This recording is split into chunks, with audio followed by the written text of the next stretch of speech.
Okay, so you're going to want to go back to the second slide in the notes. We already did this slide in the first video, so now we're on this slide. This is for the pi over 4 family. Okay, so to get our first special right triangle, we cut an equilateral triangle in half. Well, now for our second special right triangle, we're going to cut a square in half. Okay, but we're not going to cut it in half into two rectangles like this or like this. We're going to cut it on a diagonal so that it gives us two right triangles. Okay, so now I see that these sides are still the same. I have my right angle, and it's cut these two angles in half, meaning that each of these are 45 degrees. So this is your 45, 45, 90 triangle. And remember, 45 is equal to pi over 4.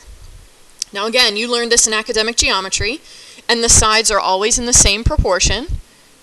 And the proportion is 1, 1, square root of 2. Okay, so again, in geometry, you probably learned that variables went here.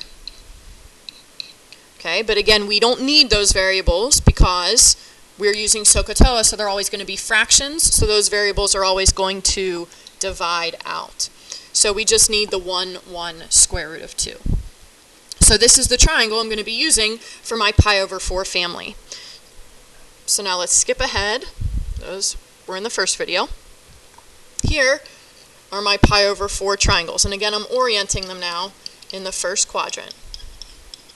So I have 1, 1, square root of 2. Okay, so I can see SOHCAHTOA, opposite over hypotenuse, adjacent over hypotenuse, opposite over adjacent. I can see my x, y, r values are 1, 1, square root of 2. Or again, I can come up with a point. Okay, so if I do that, remember we need our radius to be 1 because we are in the unit circle. But to keep everything in proportion, I would have to divide everything now by the square root of 2. Because square root of 2 divided by square root of 2 equals 1. So I end up getting 1 over root 2. But again, we have to rationalize because we are in the unit circle. And they're both going to be the same. So I'll do the method up here so I have a little bit more room. So your point ends up being, oh, I don't want to put that point there, sorry. My point here is square root of 2 over 2, square root of 2 over 2.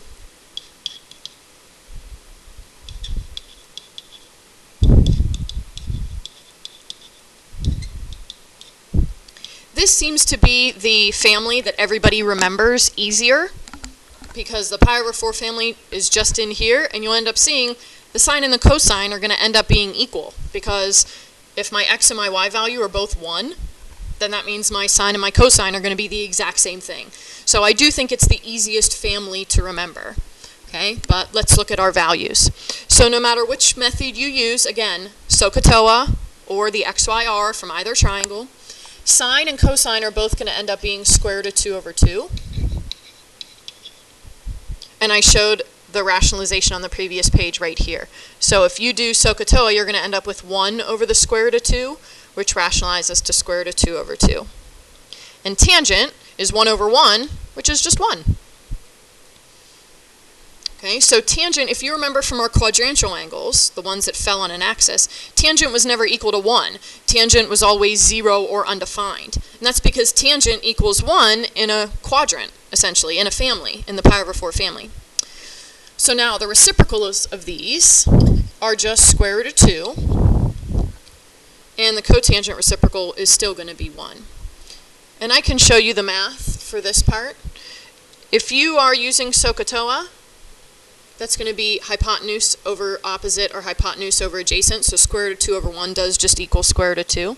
But if you're taking the reciprocal of this, you would have to rationalize. So I get 2 square roots of 2 over 2, and those 2's divide away. So I'm left with just square root of 2. Okay?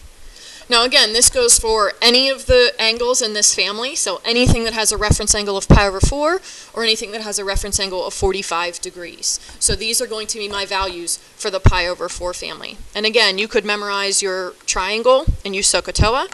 You could memorize your x, y, r values, or you could just straight up memorize these 6 values, knowing that the sine of pi over 4 and the cosine of pi over 4 are always going to be square root of 2 over 2. Okay, so that's it for this video. I told you that this one would be short. So the last video is going to go over the last 6 slides and show you how to come up with these values and also how to incorporate all students take calculus, because here we've just been dealing with quadrant 1, but the signs could change depending on what quadrant you're in.